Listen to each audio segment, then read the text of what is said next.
सबको जय मसीह की। प्रभु यीशु मसीह के नाम से आपका अभिनंदन, आपका स्वागत। आज के इस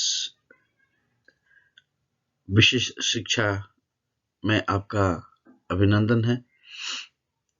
आज हम लोग एक नया विषय सीख रहे हैं और वो आत्मिक युद्ध,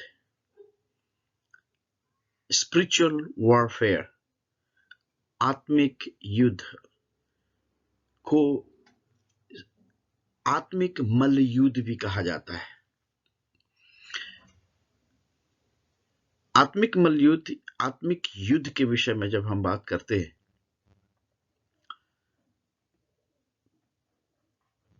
तो यदि मैं आपसे सवाल पूछूं, आप आत्मिक युद्ध से क्या समझते हैं? आत्मिक युद्ध क्या हो सकता है? बहुत सारी चीजें जो हमारे जीवन में, मसीही जीवन में होती हैं और किसी चीज को हम पूरा हुए नहीं देखते हैं, या अपने जीवन में बहुत सारे ऐसे स्ट्रगल देखते हैं या समस्या देखते हैं। क्या वो आत्मिक युद्ध हो सकता है?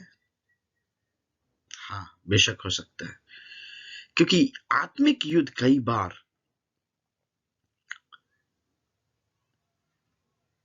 प्रकटीकरण के रूप में, स्पष्टता के रूप में हमारे जीवन से ताल्लुक रखता है। और मैं बेहतर रीति से समझ सकता हूं कि आखिरकार आत्मिक युद्ध मेरे जीवन के लिए क्या है और किस तरह से मेरा स्ट्रगल, मेरी समस्याएं, मेरी वेदनाएं, मेरी परेशानियां मुझे प्रतीत होता है, दिखता है कि मेरे लिए आत्मिक युद्ध है। इस वीडियो को बनाने के लिए मैं पिछले लगभग 2 घंटे से इंतजार कर रहा हूं ऑलमोस्ट। और वो ये था कि जैसे ही मैं बनाने के लिए बाहर निकला, मैं सोचा थोड़ा सा लाइट डे होगा तो डे के लाइट में अच्छी वीडियो आएगी, अच्छे पिक्चर आएंगे, स्पष्टता से बात कर सकता हूं और सुबह सुबह कोई डिस्टरबेंस नहीं होगा। लेकिन आज मेरी बेटी एडमायरा जो है, उसको मेरे साथ ही रहना है और बातें करना, कभी कुछ कहना, कभी कुछ कहना। और आज मैंने ये प्रण लिया था कि मैं वीडियो बनाऊंगा आत्मिक युद्ध के विषय में। बहरहाल मैं स्ट्रगल कर रहा था, कैसे करूं, कैसे उसको भेज दूं, कैसे है कहूं कि जाओ बेटा या चुप रहो, ताकि मैं वीडियो बना सकूं।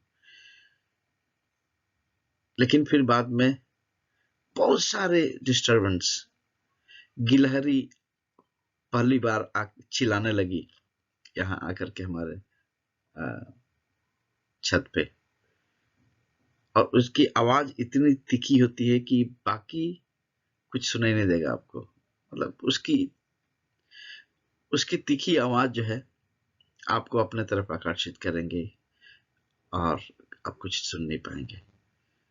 बहरहाल मैंने प्रण जैसे लिया था, अभी रूम के अंदर आकर के अपने आप को बंद करके मैं बोला मैं वीडियो बनाऊंगा ही। तो ये है आत्मिक युद्ध। एक्चुअली ये लगता है कि ये सब चीज तो ये तो होते रहता है, ये हमारे जीवन में हो रहा है और होते रहता है। लेकिन मसीह होने के नाते हमें इस बात को समझने की जरूरत है कि हमारे जीवन में प्रत्यक्ष रूप से और अप्रत्यक्ष रूप से, विजुअल अनविजुअल, स्पिरिचुअल वॉरफेयर, आत्मिक युद्ध चलते रहता है। और जो आज हम विषय सीखने वाले हैं आत्मिक युद्ध, उसमें मेरा विशेष ध्यान आपको केंद्रित करना है वह संसार जो अदृश्य है। कुछ ऐसी चीजें हैं जो आप अपने जीवन में देखते हैं, आपको समझ में आता है कि स्पिरिचुअल वॉरफेयर है, मैं स्ट्रगल कर रहा हूं, मैं कोशिश कर रहा हूं इससे निकलने के लिए। लेकिन एक अदृश्य चीज है, अदृश्य, जिसे आप देखते भी नहीं हैं, लेकिन वो आत्मिक युद्ध वहां हो रहा है, और उसका शीर्षक है वह संसार जो अदृश्य है।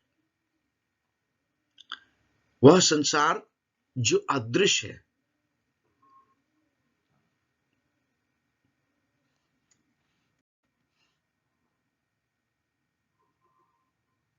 संसार जो है एक ऐसा जगत, एक ऐसी शक्तियां, एक ऐसी दुनिया जिसके बारे में हम सोचते भी नहीं कि यहां पर आत्मिक युद्ध हो रहा है हमारे लिए, और हम उससे स्ट्रगल कर रहे होंगे। उसके प्रभाव हमारे जीवन में, हमारी सेवकाई में, हमारे परिवार में हो रहा होगा। और वो सब शक्तियां भी जब हम महसूस करने लगते हैं तो लोग सोचते हैं कि शैतान जो है शक्तिमान है।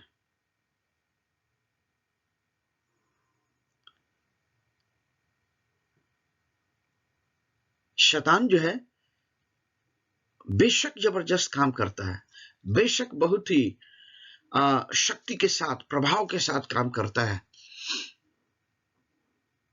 और इस प्रकार की हमारी धारणा भी हो जाती है कि शैतान सब कुछ है, सब कुछ कर सकता है। लेकिन इस बात को जाने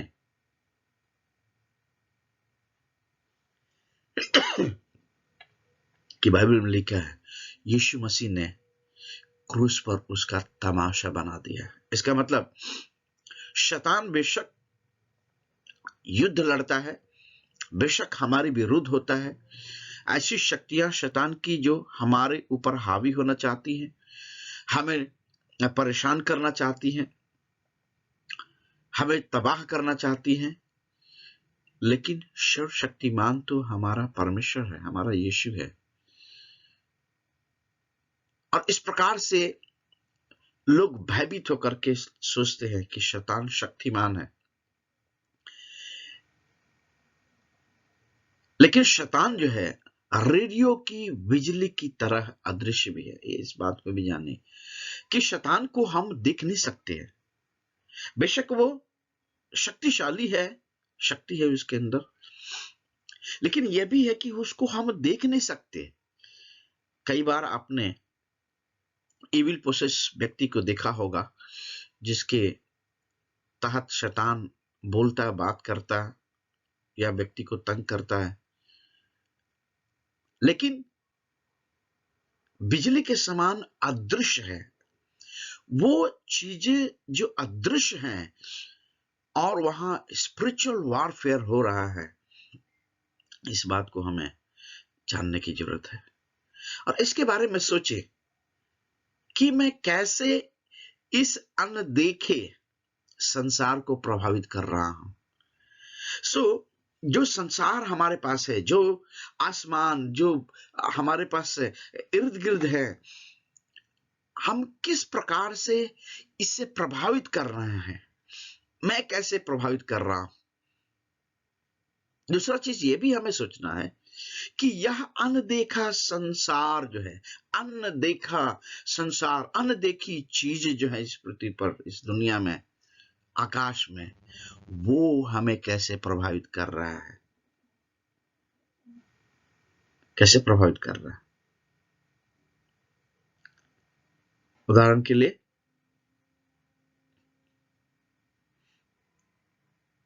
इंटरनेट किस तरह से हमें प्रभावित कर रहा है।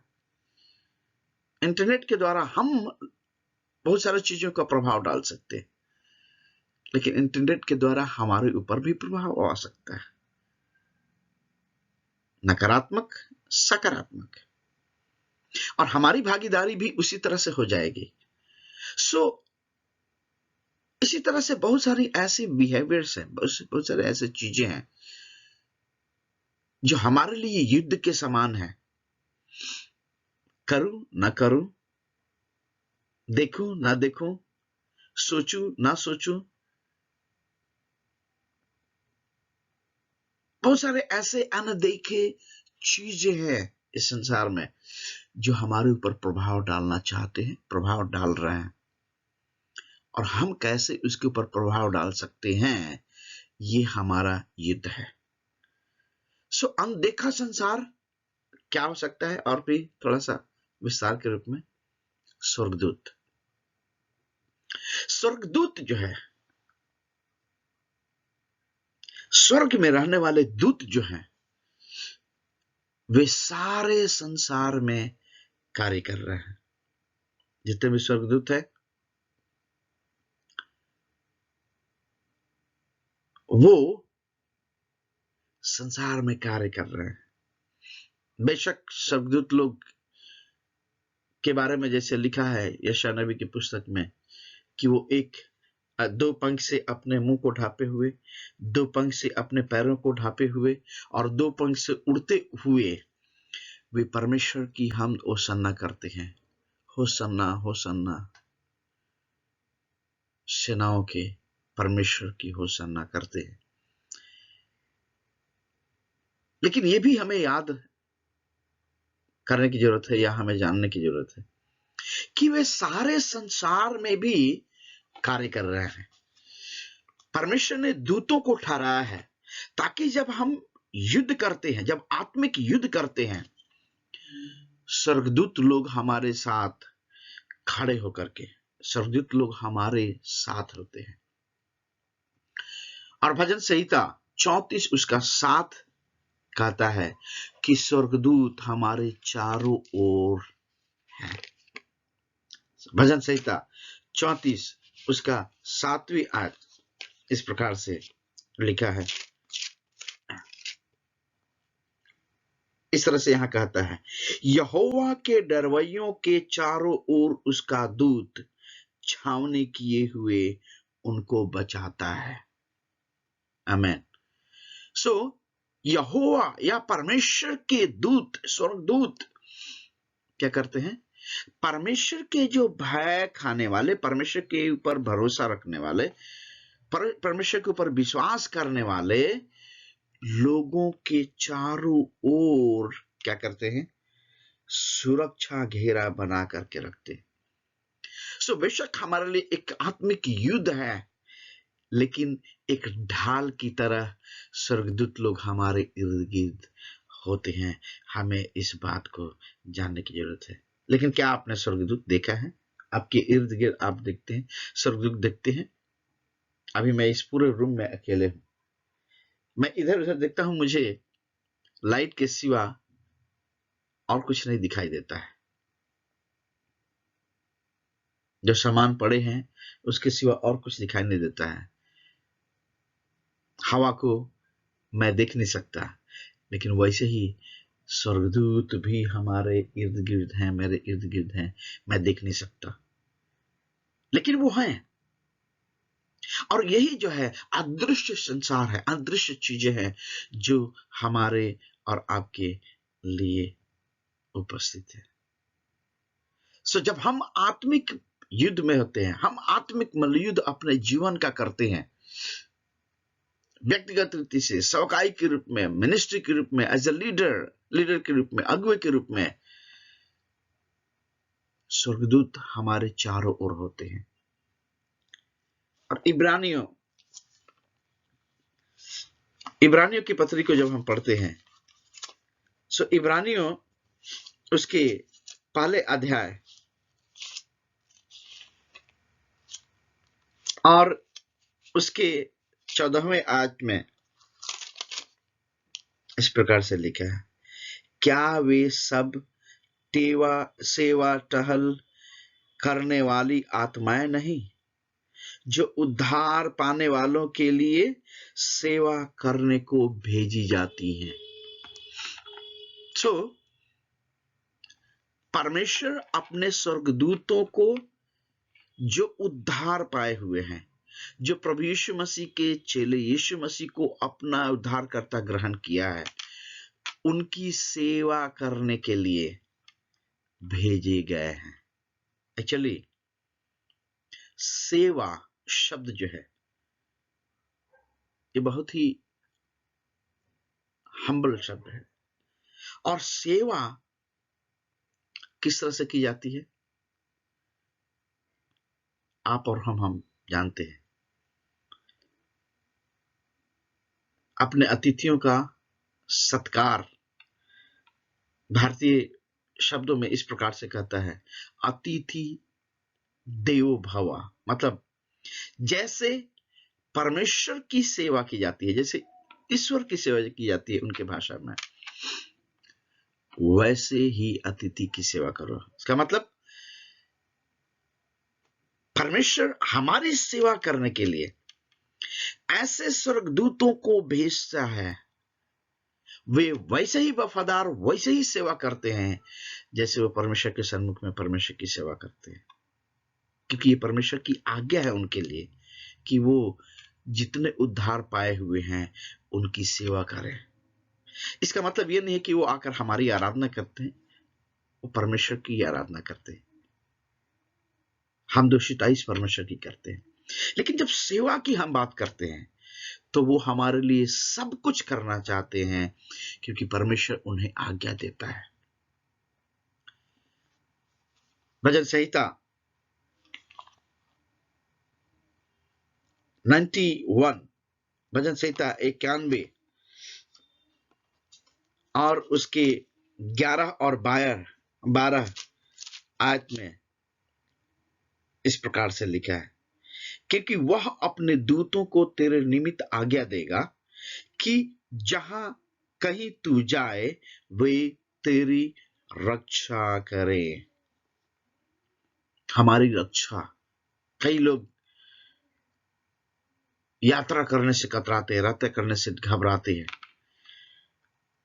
और विशेष रीति से ये कॉन्टेक्स्ट जो है आज के हवाई यात्रा, जो सबसे सेफेस्ट हवाई यात्राओं में माना जाता है, रेल यात्रा, 2 व्हीलर 4 व्हीलर या बाइक या ट्रेन या ये वो यहां पर नहीं है। लेकिन पहले के लोग जो है, और विशेष रीति से यरूशलेम और इस्राएली लोग पहाड़ी इलाकों में रहा करते थे। और मैं पहाड़ी इलाका में रहा हूं, इसलिए मुझे पता है कि एक जगह से दूसरे जगह जाने के लिए कई बार कितना जद्दोजहद होता है, कितनी मुसीबत होती है, कितनी। अगर आपको पहाड़ के उस पार जाना है तो आप चढ़ के उस पार नहीं जा सकते, आपको पूरा पहाड़ घूम करके जाना पड़ेगा। और कई बार उन्हें जो है रात में यात्रा करना होता था। क्यों? क्योंकि दिन में इतनी गर्मी और बहुत सारी ऐसी चीजें होती थी जिसके कारण उन्हें रात में भी यात्रा करना पड़ता था। और लोग तो झुंड में चलना पसंद करते थे। क्यों? क्योंकि बोलते हैं ना, एक से भले दो। तो ऐसी स्थिति में भय जो है लाजिम है, भय स्वाभाविक है। क्योंकि यदि कोई प्लेन के खतरे को अपने जीवन में देखा है, हवाई जहाज के खतरे को अपने जीवन में देखा है, तो कई बार वो हवाई यात्रा करना नहीं चाहेंगे। बाइक का खतरा अगर उनको मिला है तो वो जाना नहीं चाहेंगे। लेकिन परमेश्वर का वचन क्या कहता है कि एक अदृश्य संसार है जिसमें हमारा मल्लयुद्ध, जिसमें हमारा युद्ध परमेश्वर लड़ रहा है और अपने स्वर्गदूतों को हमारी सुरक्षा के लिए भेज रहा है, ताकि हम सुरक्षित रहें, हम आशीषित रहें। दूसरा राजा 6 उसका 17 कहता है कि स्वर्गदूत हमारी सुरक्षा के लिए हमारे चारों ओर हैं। प्रेरितों के काम 12वां अध्याय इस बात को दिखाता है कि स्वर्गदूत ने पतरस को बचाया। स्वर्गदूत बोलता उठो और यहां से निकलो, राइट। 12 अध्याय उसकी 15 आयत में लिखा है कि उसके स्वर्गदूत जो प्राथमिक कलीसिया के विश्वास को दिखाता है, मतलब उसके स्वर्गदूतों के विषय में बताया गया है। जो प्राथमिक कलीसिया के विषय में भी वो स्वर्गदूत शब्द इस्तेमाल किया गया है, लेकिन वाकई स्वर्गदूत लोग जो है पतरस और परमेश्वर के यीशु मसीह के जो चेले थे उनके साथ था और उनकी रक्षा की, उनको बचाया। सो ये एक अदृश्य संसार है जो हमारे प्रोटेक्शन के लिए, जो हमारी सुरक्षा के लिए, जो हमारी सेवा के लिए, हमारे इर्द गिर्द नित्य जो है खड़े रहते हैं, टहलते रहते हैं, और ये परमेश्वर की ओर से भेजे गए हैं।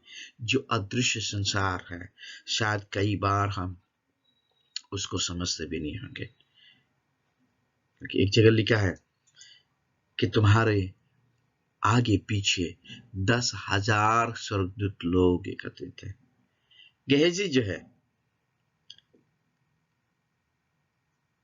वो परमेश्वर की इस योजना को, परमेश्वर के इस दृश्य को देख नहीं पाया, समझ नहीं पाया जिसे एलिशा ने देखा था,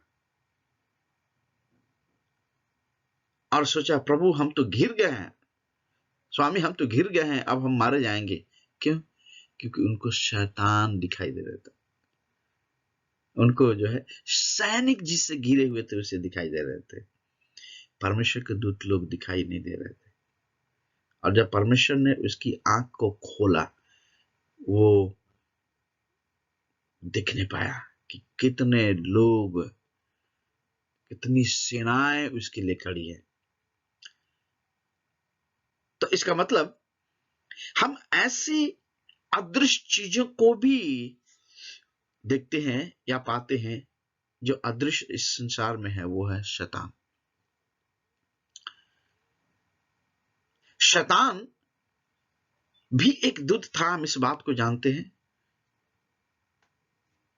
और अभी मैं उसका जिक्र करूंगा कि वह है शैतान जो है बुराई का स्रोत है।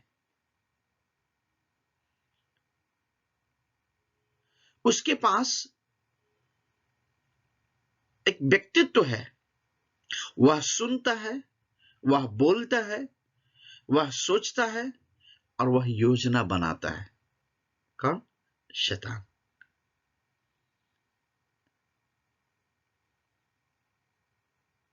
और शैतान का सीधा अर्थ है वह जो हमारे विरुद्ध है। आत्मिक युद्ध क्यों हम बात कर रहे हैं? क्योंकि हमारे साथ एक अदृश्य शक्ति, परमेश्वर की शक्ति स्वर्गदूतों के द्वारा दी गई है, लेकिन उसी समय में शैतान भी हमारे विरोध में खड़े होकर के हमसे लड़ना चाहता है। लेकिन कई बार हम उस विरोध को हम देख नहीं पाते हैं। वो आता है, हमारे बच्चों के जीवन में काम कर देता है, हमारे बच्चों के जीवन से काम कर देता है, आता है और हमारे पारिवारिक जीवन में काम कर देता है, आता है और हमारे कलीसिया के जीवन में काम कर देता है, जो दिखाई नहीं देता। अरे कैसे हो गया, क्यों हो गया, कैसे हो गया? आप अभी ढूंढ ही रहे हैं। शैतान जो अपना काम करके निकल लिया, योजना बनाता है। आपको उदाहरण बताऊं, यीशु अय्यूब परमेश्वर के पास आकर के शैतान जो है योजनाबद्ध तरीके से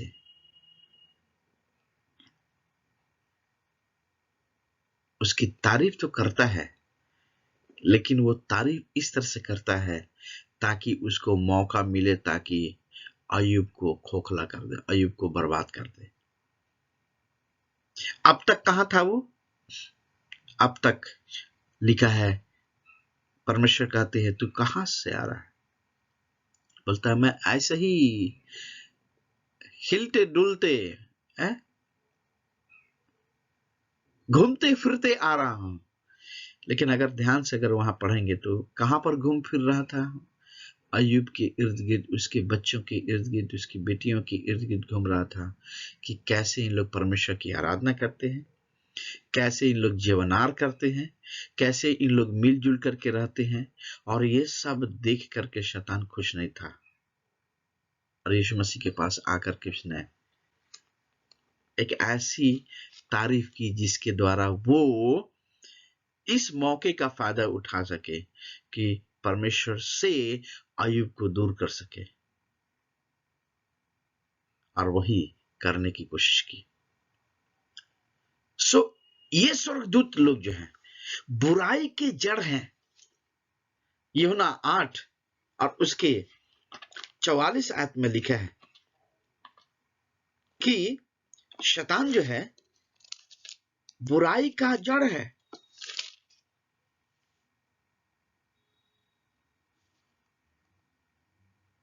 लिखा है, तुम अपने पिता शैतान से हो और अपने पिता की लालसाओं को पूरा करना चाहते हो। वह तो आरंभ से हत्यारा और सत्य पर स्थिर न रहा, क्योंकि सत्य उसमें है ही नहीं। वह झूठ बोलता है तो अपने स्वभाव ही से बोलता है। उसका स्वभाव है झूठ बोलना। और इसलिए याकूब की पत्री 4 अध्याय उसके 7 आयत में लिखा है कि हमें, इसका मतलब परमेश्वर के लोगों को शैतान का सामना करना है। शैतान का सामना करना है। हमारा युद्ध जो है, हमारा आत्मिक युद्ध जो है, ऐसे स्तर पर होता है जिसे हम अदृश्य संसार कह सकते हैं, जिसको हम देखते भी नहीं है। और इसलिए ये हमें जानने की जरूरत है कि जो हमारा मल्लयुद्ध है, जो शैतान के साथ है, जो हमारा विरोधी है, जो झूठों का पिता है, हम उससे हारने वाले नहीं हैं। क्यों? क्योंकि जो मुझ में है, वचन में लिखा है, वो इस संसार में जो है उससे बलवंत है। और वो जो स्वर्गदूतों को भेजता है, उन स्वर्गदूतों के काबिलियत को हम देखें तो स्वर्गदूत के कार्य क्या है? पहला जो है, वे योद्धा है। योद्धा क्या करता है? युद्ध लड़ता है, मुकाबला करता है। स्वर्गदूत जो है हमारे जीवन के लिए, हमारी कलीसिया के लिए, हमारे जीवन और परिवार के लिए, परमेश्वर के छुड़ाए हुए लोगों के लिए, परमेश्वर के कमांड, परमेश्वर के आज्ञा के अनुसार वो अदृश्य में उस शैतान का सामना करते हैं।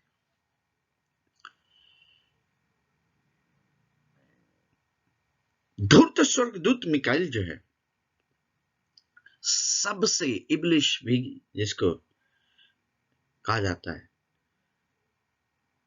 उसका सामना करने के लिए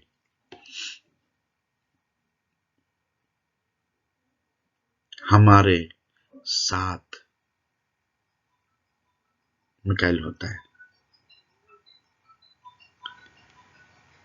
वे धार्मिकता के दबाव में मुकाबला करते हैं।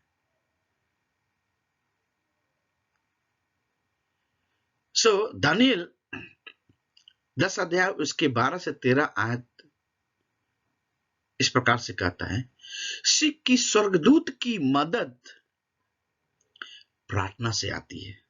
हाँ, योद्धा स्वर्गदूत लोग हैं, वे मुकाबला करते हैं।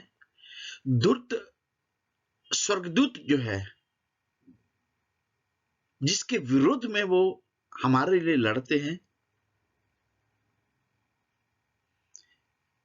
लेकिन हमें इस बात को भी जानने की जरूरत है कि वो हमारे साथ कैसे खड़े हो सकते हैं।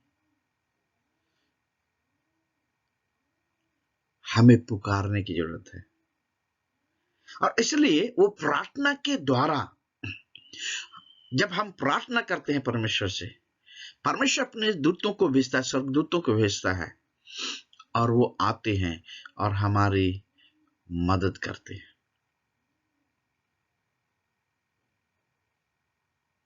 सो स्वर्गदूत के मदद जो है प्रार्थना के द्वारा आते हैं। सो दूसरा, स्वर्गदूत जो है संदेश वाहक है। जिब्राइल जो है संदेश को पहुंचाने वाला दूत है। लूका 1 अध्याय उसके 26 आयत में पढ़ेंगे आप कि मरियम के सन्मुख में कैसे जिब्राइल स्वर्गदूत आया और उसने संदेश को दिया मरियम को। सो जिब्राइल स्वर्गदूत जो है संदेश वाहक के रूप में है, जो हमारी मदद के लिए खड़े रहते हैं। तीसरा जो है आराधना, वे परमेश्वर की आराधना करते हैं। कौन? स्वर्गदूत लोग। गिराए गए स्वर्गदूत लोग नहीं, लेकिन स्वर्गदूत जो परमेश्वर के साथ हैं, अभी 1/3 जो गिरा दिए गए पृथ्वी पर, वो शैतान लूसीफर के लोग हैं। लेकिन जो परमेश्वर के साथ रिमेनिंग रहे हैं, वे परमेश्वर की आराधना करते हैं, जैसे यशायाह में लिखा है। अब इस बात को जाने कि लूसीफर जो है आराधना का मुख्य अगुआ था, आराधना करने वाला मुख्य लीडर था। यशायाह 14 अध्याय 12 से लेकर के 14 आयत को आप पढ़ सकते हैं।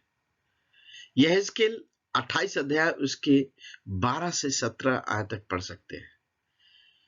और यह दिखाता है कि लूसीफर को उसके पाप के कारण परमेश्वर के द्वारा उसको स्वर्गदूत से निकाल फेंका गया।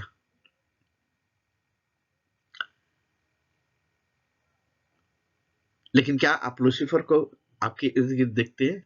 नहीं देखते। वो अदृश्य संसार में, अदृश्यता में होकर के परमेश्वर के लोगों और परमेश्वर के विरुद्ध में कार्य करने की कोशिश करता है।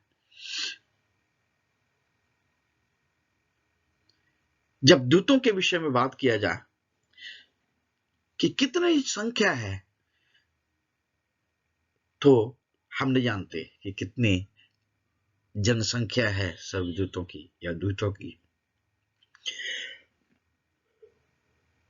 सो सॉरी, ठंड भी है इसलिए ऐसा हो रहा है। लेकिन इस बात को जाने कि स्वर्गदूत लोग की संख्या अत्यंत है, जो हर एक विश्वासियों के साथ मौजूद रहते हैं। शैतान के मूर्खता पूर्ण चुनाव के कारण वह पृथ्वी पर गिरा दिया गया। शैतान के लिए दया दिखाने की हमें जरूरत नहीं है। कतई आप शैतान या इस अदृश्य शक्ति जो हमारे विरुद्ध में काम करती, उसके आप पर ऊपर आप दया ना दिखाएं, क्योंकि दुष्ट बातें उसी की ओर से आती हैं। अभी हमने पढ़ा, सारे मुसीबत का जड़, सारे बुराई का जड़ कौन है? वो दुष्ट शैतान है। शैतान जो है स्वयं को धोखा देने वाला बन गया।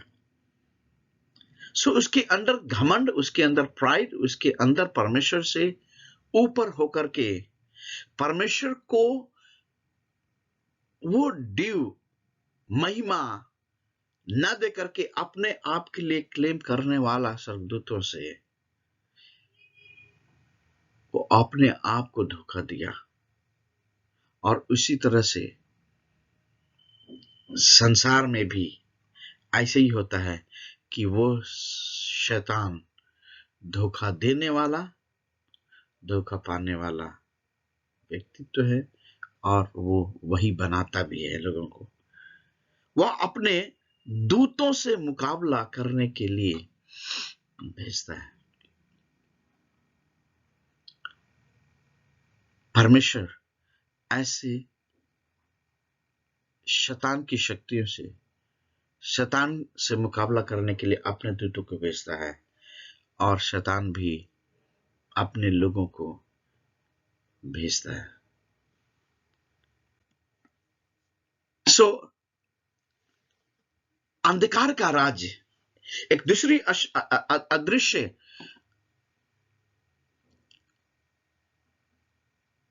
राज्य या संसार जिसको बोला जाए वो है अंधकार का राज्य। और आप कहेंगे कि अंधकार तो हमने देखा, हम जानते हैं, लेकिन अंधकार में जो है अंधकार के संसार का कार्य आप देखें, इसमें कुछ पदक्रम है। इफिसियों 6:12 कि दुनिया की रचना में प्रभुत्व का पदक्रम मिलता है। का मतलब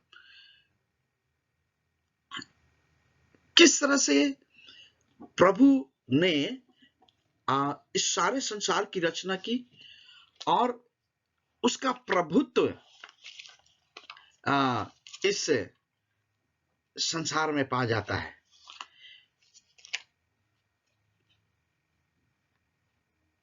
इफिसियों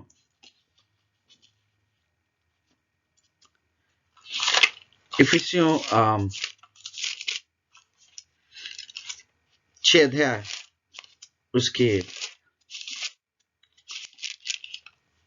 12 और इस प्रकार से यहां लिखा है, क्योंकि हमारा यह मल्लयुद्ध लहू और मांस से नहीं, परंतु प्रधानों और अधिकारियों से और इस संसार के अंधकार के हाकिमों से और उस दुष्टता की आत्मिक सेनाओं से है जो आकाश में है।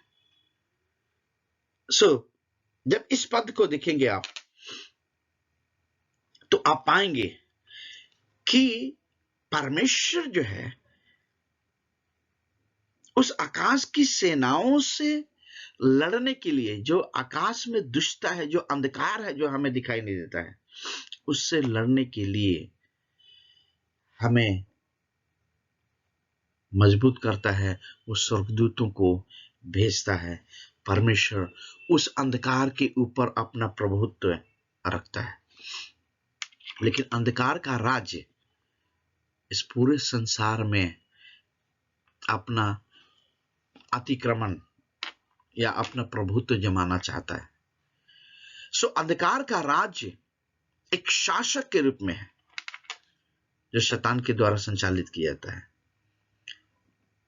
वो शासक कौन है? ऐसा व्यक्तित्व या शैतान के ऐसे चुने हुए लोग, अंधकार की शक्तियां, हो सकता है वो व्यक्ति के रूप में जो स्कूल, घर, शहर, देश जैसे अन्य अन्य स्थानों को प्रभावित करते हैं। वो जहां भी रहेंगे, अंधकार की शक्तियां जो है उनके द्वारा काम करती हैं शासक के रूप में। सब कुछ उनके नियंत्रण में होता है। एसपी, डीएसपी, कलेक्टर, तो ये वो हर एक लोग उसके अधीनता में आ जाते हैं और वो जैसा कहता है वैसे करते हैं। तो शैतान का प्रभाव, राज जो है, अंधकार का राज, ऐसा व्यक्तित्व जो विशिष्ट भौगोलिक क्षेत्र को प्रभावित करता है। इसका मतलब विशेष भौगोलिक क्षेत्र को प्रभावित करता है। जैसे फारस का राजकुमार, यदि आप फारस के बारे में पढ़ें तो आजकल के इतिहास को यदि आप पढ़ें तो बहुत सारे ऐसे क्षेत्रों में उसका प्रभाव रहा। भौगोलिक रीति से हमने वीरप्पन का नाम सुना होगा, जो चंदन तस्कर वीरप्पन था, जो मारा गया, और इस तरह से उसका बहुत बड़ा साम्राज्य था जिसके ऊपर वो अंधकार की शक्तियों को काम करता था और कोई कुछ नहीं कर सकता था। वैसे ही विशिष्ट व्यक्ति, विशिष्ट लोग जो हैं शैतान के द्वारा इस्तेमाल किए जाते हैं और उसका राज्य है जो हर एक लोगों के ऊपर राज करता है, चाहे परिवार हो, चाहे व्यक्तिगत जीवन हो, चाहे स्टेट हो, चाहे कंट्री हो। अंधकार की ताकतें,